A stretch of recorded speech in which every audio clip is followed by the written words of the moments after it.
What's going on, everyone? It's the Niskel. Welcome to my Let's Play of Spyro the Dragon for the PlayStation 1. Spyro seems to be on his high horse now, selling Skylander figures and having an oddly addictive game. I really want to play more Skylanders and collect more. But back in the old days, he was just a purple dragon sent out and saving the world. Got a couple save files here just for practice, so let's jump right into it.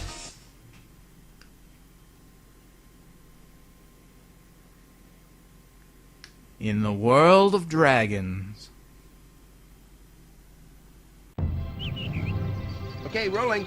Oh, it's been peaceful here in the 5 worlds, or is it 6? For a dragon's age.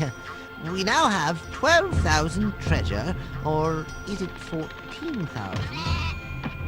What about this Ganasty Gnorc character? Now, I understand he's found a magic spell to turn gems into warriors for his cause. I'll take that question.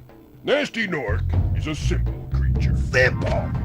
He has been contained in a remote world and is no threat to the Dragon Kingdom. No threat! Besides, he is ugly. That does it! Looks like I've got some things to do. And that's all the story you get. In fact, that's all you need. The adventure begins! Welcome to the world of Spyro the Dragon. Move around with the analog sticks and the D-pad, but use the analog sticks. Press X twice to jump and then glide. Square to charge. If you press triangle in the middle of your glide, you'll go straight to the ground. L2 and R2 will move your camera. And pressing circle, your trusty flame. If you hold down triangle, you can look around in a kind of a first-person, third-person kind of viewing. Now, Spyro the Dragon is set around collecting items. You get gems, dragons, dragon eggs. So here's our first dragon. Thank you for releasing me, Spyro. Free 10 dragons in the Artisan world. Then find the balloonist. He'll transport you to the next world. What about Nasty Gnorc? I'm going after him. Find dragons first. That's all I can tell you. So with all this collecting, and by the way, if you go onto the pad where the dragons were, you can save your game, or replay it, just in case you wanted to hear more tutorial stuff. Something I want to do with this Let's Play, I'm going to do a bio of each world. That way you know how much you need to collect, how many dragons there are, and if there's a dragon egg or not. So without further ado, take it away, me. Welcome to the Artisans' homeworld, the home of the dragons, surprisingly the most peaceful of all the dragons. Just explaining the little bio page here. At the top, you will see the name and whether it's a homeworld or not. Of course, you'll probably guess which one's a homeworld and which one isn't. Over here is the difficulty, where pretty much the beginning levels are all going to be really easy, so no need to worry about that. I will let you know what makes that level hard or easy, so for this one, it's just going to be simple tutorial levels. Over here, we have 100 gems to collect. Yeah, in the first hub world, you only get 100 gems. This next one is going to be how many dragons you need to collect. And this last one are dragon eggs, another collection item. You won't have to worry about dragon eggs until the first level we get into, and there's a set number in the game, so as soon as you're done collecting them, you'll be done for the rest of the game, so you won't have to worry about those for a certain point of the game. So, hopefully this will be your guide throughout Spyro the Dragon. So, let's go back to me and see how I'm doing.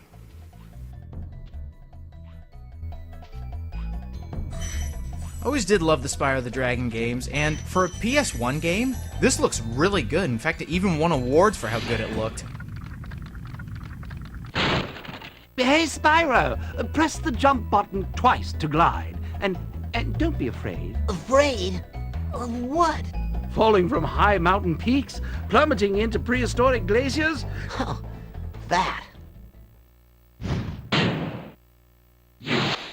I always love listening to these dragons because they're all there for tutorial purposes and hints.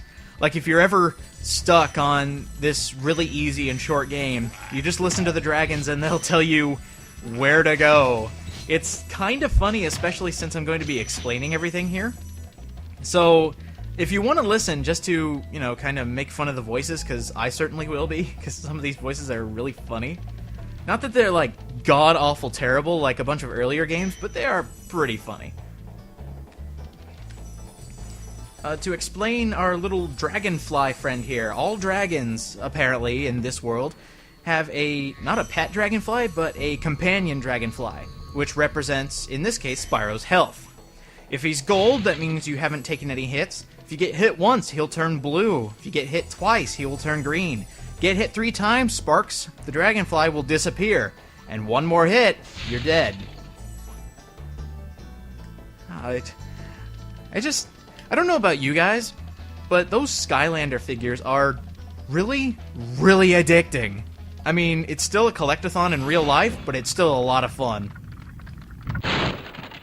Where's Nasty Nork? I'll torch him. Keep your horns on, Spyro! You have much to learn first. Do you know what the dragonfly following you is doing? His name is Sparks, and he's helping and protecting you. Keep an eye on him and see what I mean. In every level, I should probably explain, there is a way to get your health back. The game's not that mean. It is a really easy game. There's something called fodder in every level. In the Artisans world and quite a few of the other worlds, sheep are your fodder. So if you ever need a butterfly to bring Sparks back, because dragonflies eat butterflies, just look for the certain fodder. They're really easy to figure out. Basically, any other animal that isn't an enemy is fodder.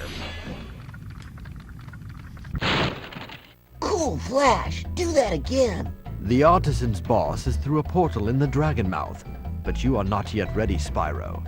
First you must complete one of the other Artisan lands.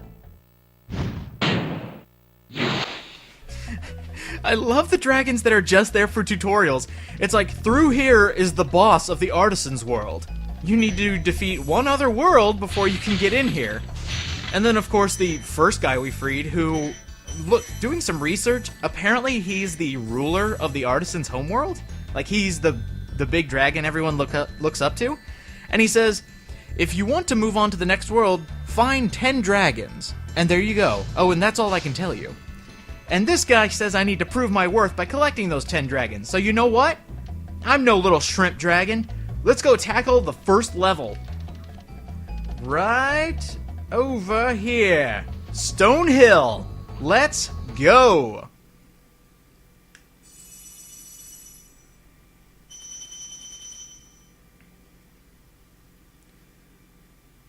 Welcome to Stone Hill, the first official level in the Artisan's homeworld. This is another really easy level, nothing to worry about. If you ever get hurt by the enemies, which are really easy to dodge, like the rams and the shepherds, which the rams you can flame or charge into them. The shepherds always need a flame, so you don't have to worry about that.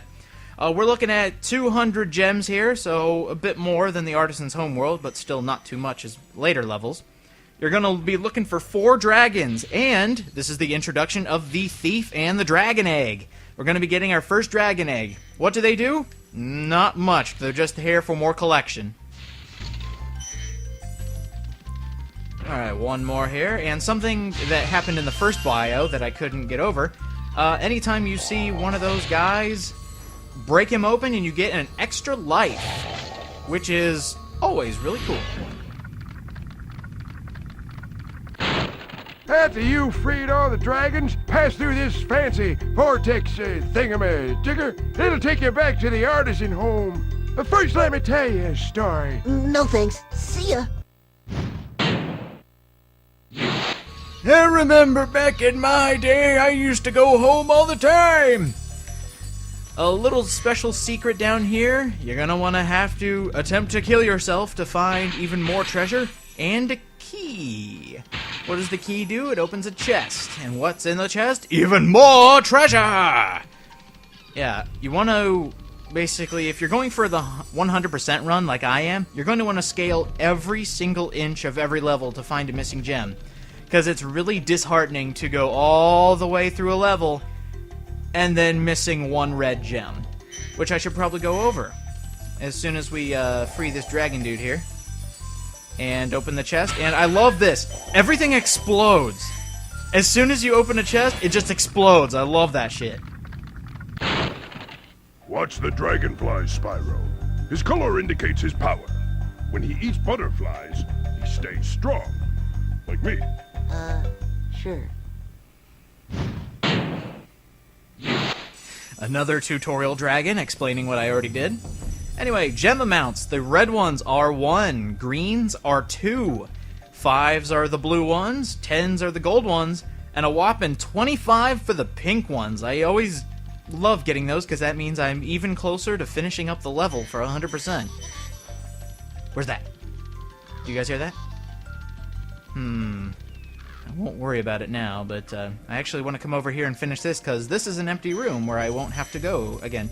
And look, another dragon. Okay, I love this. Bang, bang, bang. And I love this. Bang, bang, bang, bang, bang. Oh, look at that. All this senseless destruction. I just wish I could do that all day. Just have a long line of metal barrels that I could just smash through. When you free a dragon or step on one of their platforms, you're saving your progress. That could be useful if you run into trouble.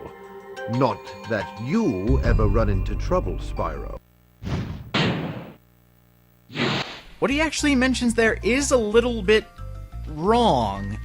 The dragons that you free only give you a temporary save. If you turn off your game, you'll have to do all that again. So you have to save at their pad, but when you release a dragon, you get a temp save. What was that? I know I heard it. We might be getting to one of my least favorite enemies. And how did I get hit by that guy? You jerk. Let me get some fodder. It actually does take some time for Sparks to eat the butterfly. He likes to play with his food, I guess. So it takes him a while, so you won't have your little gem collector, because I'm a lazy dragon, preferably, so I don't like to collect my own gems. Luckily, when you smash open a chest, the gem just gravitates toward you. I didn't know Spyro was that fat that he has his own gravitational pull. And also, when you hit enemies, the gems just fly right into you. Those are really dangerous gems. Spyro, my friend, how about a hint on gliding? You bet. For the longest glide, press the X button at the top of a jump, and try pressing the triangle button to drop down in mid-flight. I actually do like what the triangle button does in 2 and 3 for the PlayStation. They actually give you like a little hover at the end of your glide, which is so much more helpful than just dropping in midair. And there's an example of dropping in midair. Now, I always like this place up here because it feels like I shouldn't be here. It's kind of like in old levels where you'd find a glitch and go outside the world. This is what I feel like. It's like I shouldn't be here. And there's the thief! Track him down! Chase him down! Little technique I like to use? Yeah! Cut him off of the pass. He always goes in a pattern, I guess, a running pattern, so you can always catch him if you know where to angle. And up here, there's a lot of, not hidden gems, but if you miss them, you're going to be searching for a long time. I can't tell you how many times I've played through this level, and I miss a gem and have to go searching all over the place. There's plenty of 2s up here, and it looks like I only need 14 more. There's another one. You always want to go all the way around here. There's gems all over the place. And there might be another one on this other side? No. Okay, then. I think the rest of them are over here? Oh, yeah. Couple more. Okay, I need a couple 2s. Or 2 1s and a 2... Let's... Oh, looks like it's going to be the... Yeah. I really don't like it when they space this out like this. So I'm looking for a 1 and a 2, and we'll be done. I think it's, Ooh! I see shinies! Shinies on the horizon! There we go! We've got all the gems. So we no longer have to come back to Stone Hill. We've gotten everything. So all we have to do is glide into this portal all fancy-like to return home. After you end a level, or you go into one, it'll count up your total. There's 14,000 in the entire game. So we're a certain percentage of the way there. So I think we're going to end this off right here. I'll go into more explanation when we come back, and maybe we'll hit some more levels. So next time on Spyro the Dragon, we might be finishing up the Artisans world. See you guys next time. Love killing the sheep. Come here, fodder.